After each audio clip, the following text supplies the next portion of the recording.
ఓం వీరబ్రహ్మేంద్రాయ నమః. ఓం వీరబ్రహ్మేంద్రాయ నమః. బ్రహ్మంగారు చెప్పిన మాట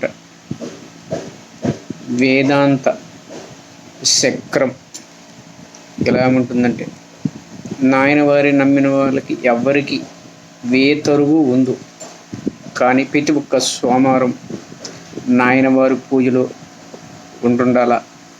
పొద్దున్న లేచి మనము పరిశుభ్రం చేసుకొని నాయన వారికి ఒక్క దీపారాధన చేసి, నాయన వారికి ఏదనుకుంటుంది మనము జరుగుతుంది తప్పనిసరిగా. అంటే నమ్మి ఉండాలి, మనస్ఫూర్తిగా నమ్మి చేసిన వాళ్ళకి ఆ వీరబ్రహ్మేంద్ర స్వామి అది